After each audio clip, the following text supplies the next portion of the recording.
Welcome back, everyone. This is the GOATcast, Season 3. We are back again. Once again, Season 3 will end at the end of this year, 2022. Today's currently November the 9th. And so that means another month. But I wanted to get into some more wrestle talk. We just had WWE Crown Jewel, and we've got a lot of news and notes and noteworthy things going on in the world of professional wrestling. And I just thought I would touch on a few things. Let's keep the wrestling minute going. Once again, Black Panther comes out the 11th, which is this Friday. I'm scheduled to see it the 13th, but I might try to sneak and see it earlier, but we'll see. But so once I see it, whenever I see it, I will drop a non spoiler and spoiler review. I'll probably do a non spoiler and then maybe a live stream spoiler. I'm not sure. Just had to see how the schedule's going.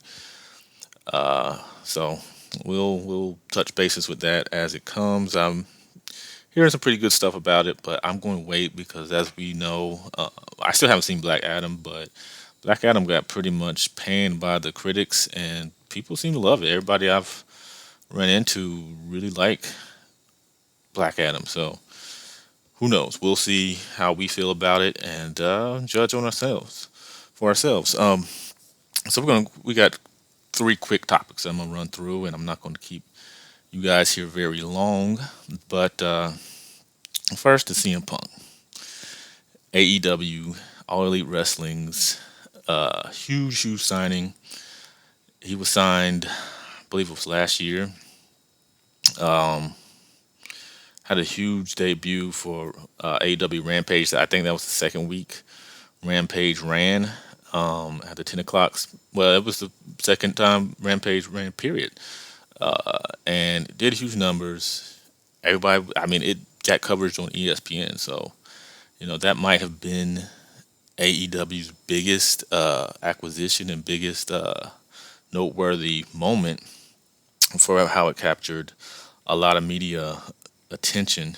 But during that time, from that point to the medium scrum from where, Punk had a an odd.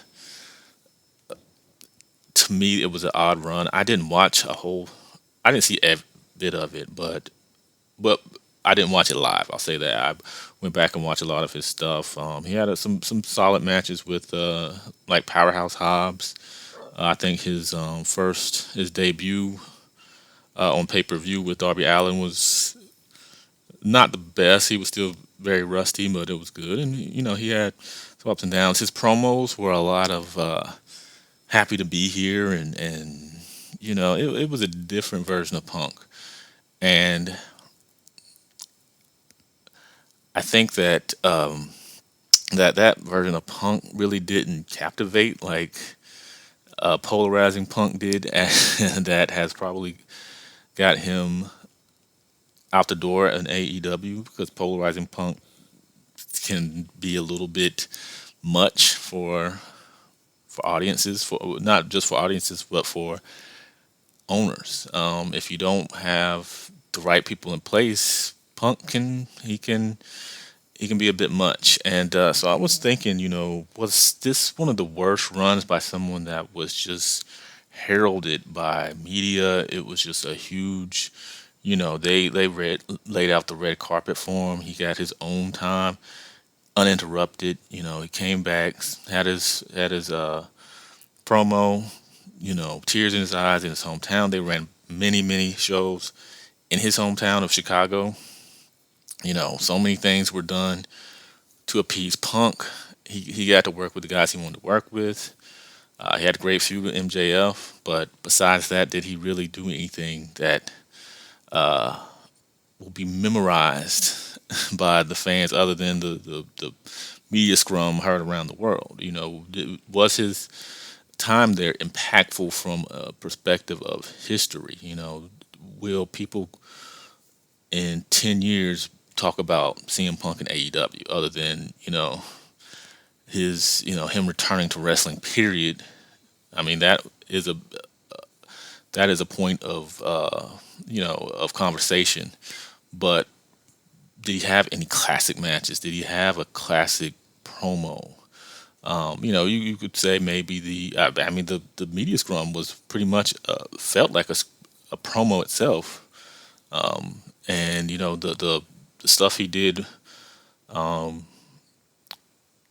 was in retaliation to Hangman Page, where he called him out and had some verbiage for him on that. But I'm trying to think. We've seen some returns that we thought were going to be meaningful that turned out to be nothing more than a waste of time for the company. I think back to Ultimate Warrior in WCW. He came in with a lot of fanfare. A lot of people. This was during not AEW, excuse me, NWO days. So everybody wanted that big rematch between Hogan and Warrior. We never got it in the WWF in those days. He beat him at WrestleMania 6, one of the first times Hogan had been beat in a long time. So everybody was really into that, and it went south. Everything, from Warrior himself, his promos, who never was a great promo, but promos, just the angles, everything just, and most people only remember him being back in WCW or, coming back to wrestling when he came to WCW because he had one of the worst matches ever in that Halloween Havoc match between him and Hogan. And that's pretty much all his run was remembered by for. But CM Punk doesn't, he had solid matches. So it's not like he came back and just stunk the place up. His matches weren't quite on the level of, what he was doing back when he was best in the world, CM Punk and WWE and Summer of Punk and all of that. No, he wasn't having those type of matches, but he was still, he still had a run that I think was not not the most historic. Like I said, when the biggest thing most people will remember by this is the fact that he had that crazy media scrum where he just unloaded on the the elite, most of the elite, and most of the locker room, and then proceeds to get into a fight with those guys in the backstage. That's pretty much anything he did before that just pales in comparison because other than the MJF feud, which was solid, led to a great match, a great bloody match, was a dog collar match. Other than that, his matches with John Moxley were okay. Uh, like I said, the Powerhouse Hobbs match was all right. Wardlow match, it worked, but nothing was, just nothing leaps off the page saying that was a classic match. I don't think he had any in that time. I think him and Hangman Page had an all right match. But Punk to me has never been the most solid wrestler. He's to me he's a kind of a clunky guy. He can be a little, his. You look at him and someone like Brian Danielson, who seems so much smoother in the ring, where he can transition from move to move. Where Punk just looks a little clunky. He just looks a little, He reminds me of Edge kind of. Edge, great wrestler, but at times he's clunky and his stuff just doesn't quite. He just doesn't get the hold in quite right or something like that. And but that's not a knock. Not saying they're bad or anything. Just saying that their stuff doesn't look as smooth as guys that are a little bit more polished. I guess with the grappling aspect of things. But anyway, I think it was a good run, but like I said, I think that when all is said and done, I don't believe in 5 years, 10 years, that we will be talking about CM Punk matches from AEW. I really don't. I just don't think that they lived up to the unfair hype that his name just draws, and I don't think none of them surpass that hype. Maybe MJF, the dog collar match, I will say people may refer to at times, but other than that, I don't think. And they'll probably be saying that in the fact that it helped. It was in the midst of MJF's meteoric rise, so it will be used more so as what was something as a stepping stone for MJF, not as an achievement for CM Punk. So I think that we will see that in the future.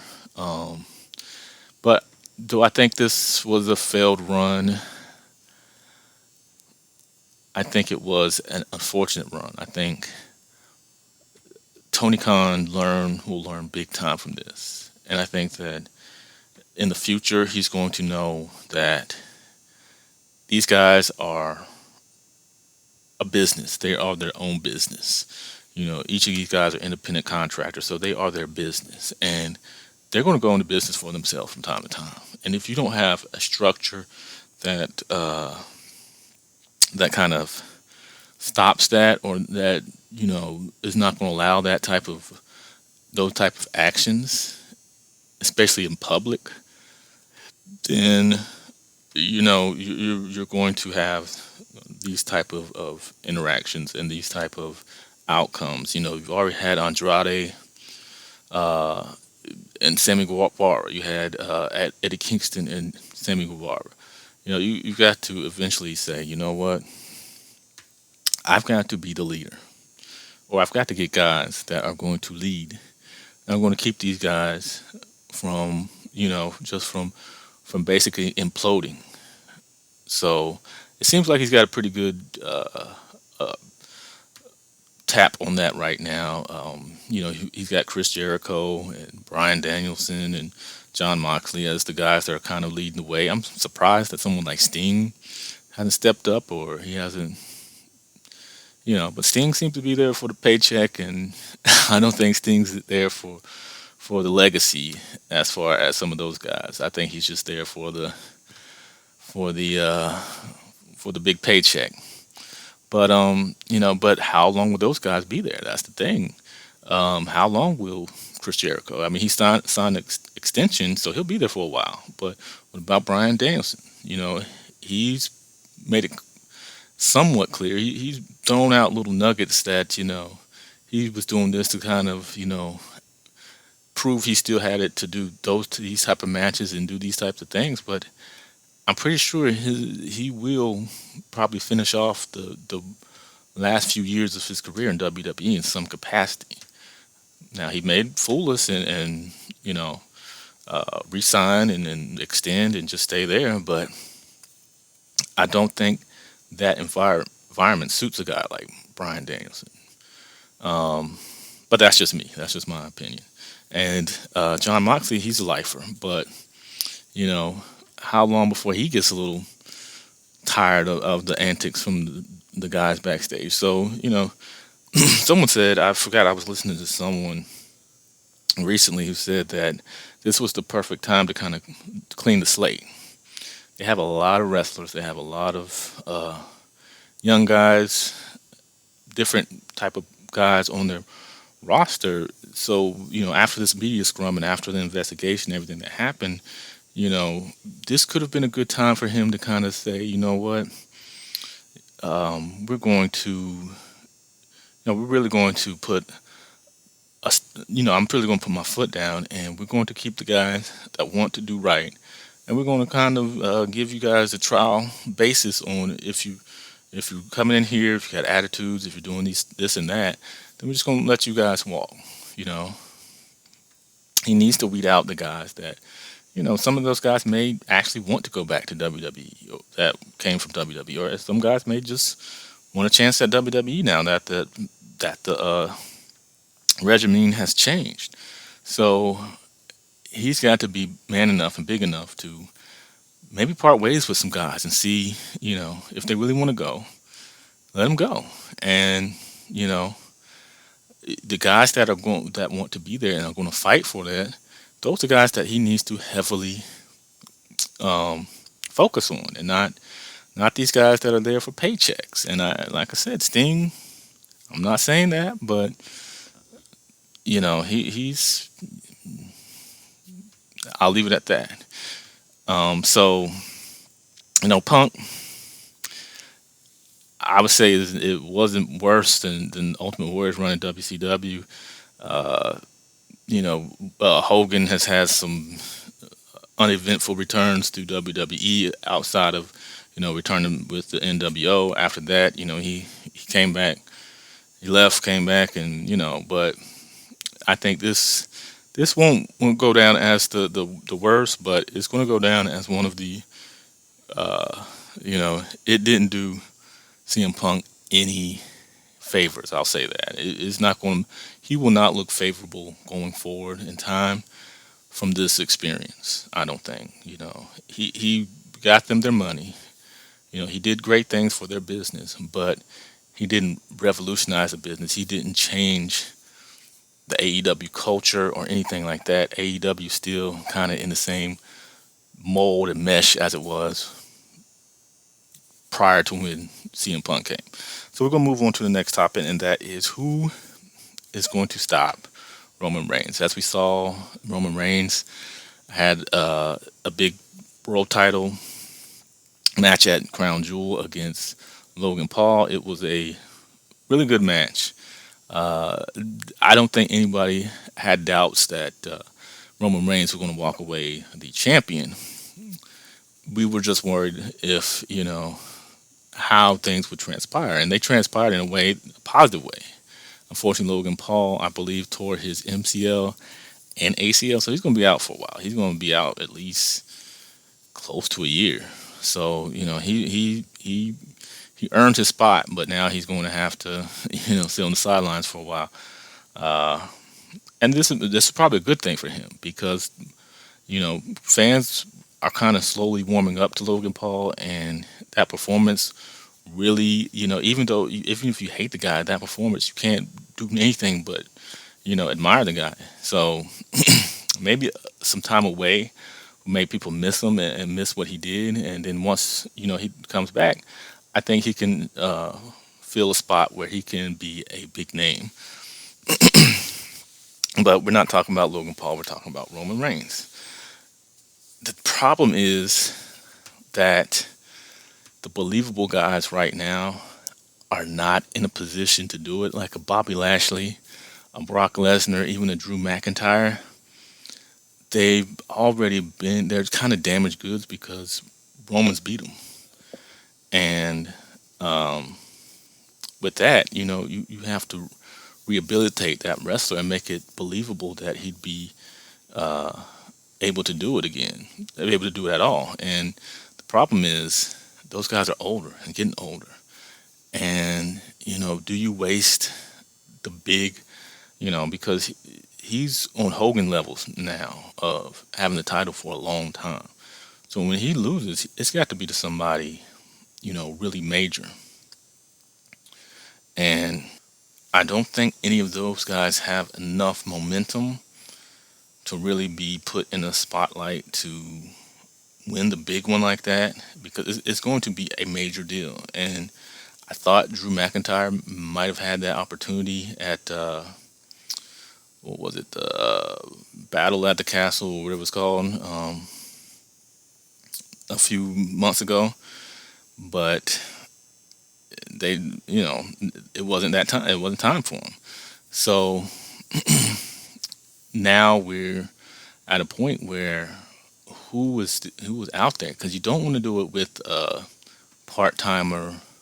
Don't want The Rock. I mean, some people will, but that would be that would not work. 'Cause number one, Rock is not long term. Rock is probably not going to do multiple days. Rock is too busy to be holding world titles. So that's out of the question. Even though there's possibility of a match, I know for a fact that they would be crazy to have Roman lose the titles to somebody like The Rock. It's just not doesn't make any sense. Then you have maybe a returning Cody Rhodes who was, uh, he was rising in the ranks when he went out hurt with a torn pectoral. So do you elevate him to that level? I mean, the story was there, and they can definitely retell and reestablish his story. He wants to win it for his dad. His dad almost had it. It was like, he touched it, but he didn't quite get it. He wants to be the one to do that for the Rhodes family. It's all written there. It writes itself. But what kind of shape will Cody be when he gets back? Will the crowd still be as hot for him? And, how can they establish a storyline between Roman Reigns, the bloodline, and Cody? Um, it's, you can do it with anybody, but will it work? Will it make sense? And is that the guy to do it? I'm kind of mixed on that because they have built it so much and Roman's just been bulletproof. So I don't know if I waste that big moment on Cody Rhodes. I really don't because that's a huge thing. And is he ready? Is he ready to take that ball and really run with it? Because I think he's a great. He can be a main event player, but I don't know if he is the main event player. And you have to be ready to be the main event once you win that title from Roman. And then there's they could possibly try to bring in Braun Breaker from NXT, who's tearing it up down there, but it's way too early. And and again, you'd have to establish him on the roster, on the main roster, and really tell a story between him and Roman. It's doable, but I something that big, I think they start, especially with Royal Rumble coming up, they've got to start planting the seeds early if it's going to happen at WrestleMania. And I don't know if Roman's going to lose the titles at WrestleMania, but they're going to have to start planting those seeds early to really build to a big you know to a big match, to a big point where everybody's sitting on the edge of their seat to see that match. Braun Breaker, I don't know if the guy, not right now anyway. So then thinking outside the box, there's someone that seems to be quietly turning face that is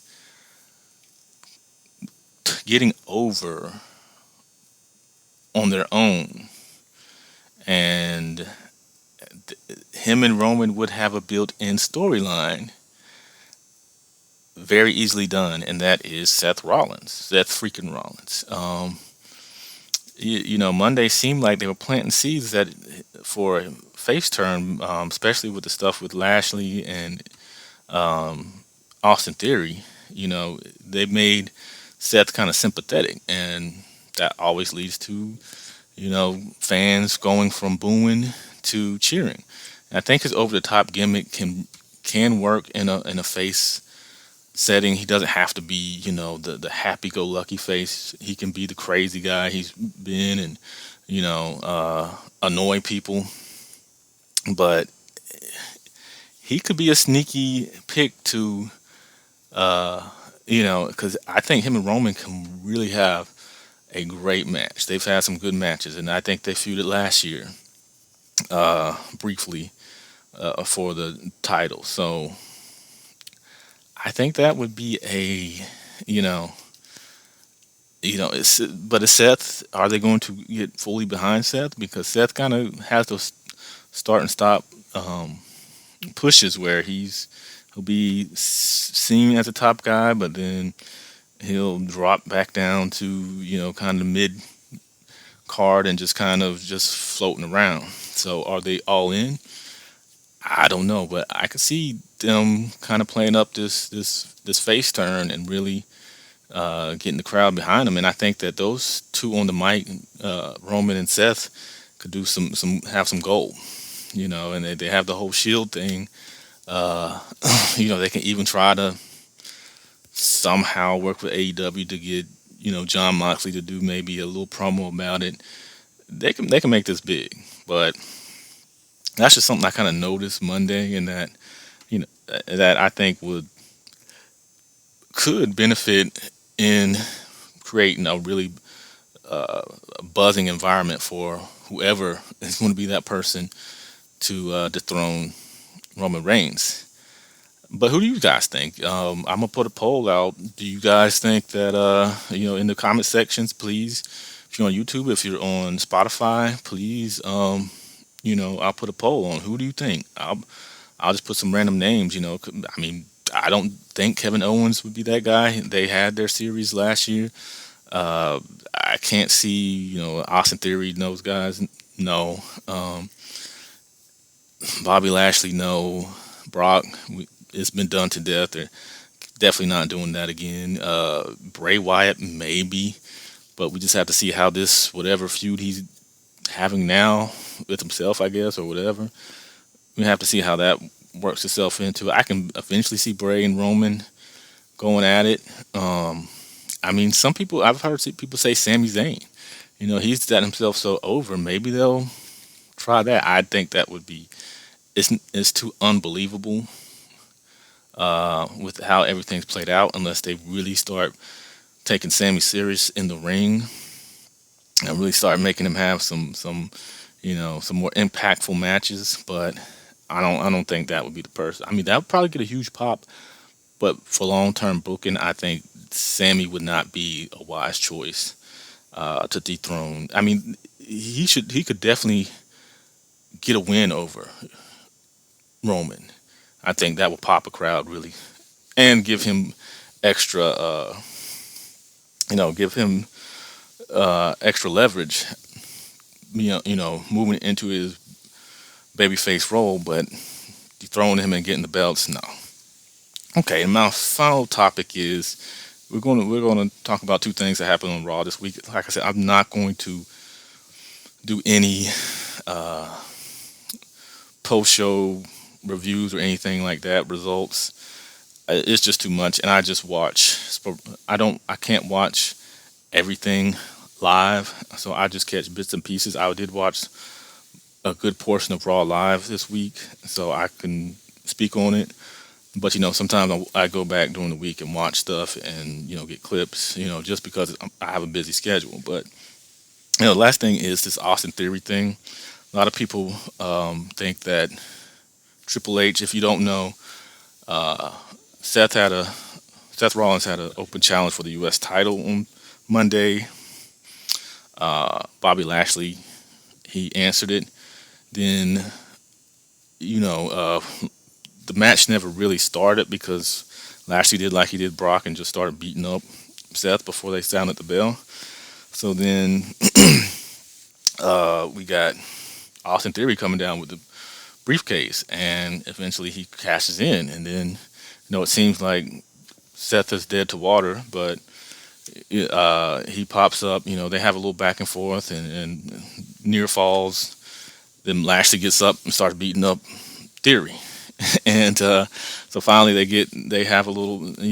Seth and Austin have a little more back and forth, and it looks like maybe Austin's going to win it, but ultimately Seth is able to get it done, and it's a failed cash in. We've seen a couple of those. I can remember. Who was it? I think was it Damien Sandow? Somebody. There were some others that didn't, weren't victorious when they tried to cash in their briefcases. But many people are feeling this is a demotion. I feel like maybe I think they want to incorporate Theory in storylines, and to do that, you have to take that off of him because you have to, because they're not ready for him to do that, and you just it's easy. It would. I feel like it was better that they got rid of it now because then the speculation, oh, was he going to win it at Royal Rumble, or is he going to cash in then? Is he going to cash in now? So to take that out of the equation and to let him just be Theory and be a part of different storylines that doesn't involve the briefcase, I think it's a good move. Um, I wouldn't mind him being the U.S. champion, but he wasn't U.S. champion, I believe. Um, Before I have to do my research, but I believe he's already U.S.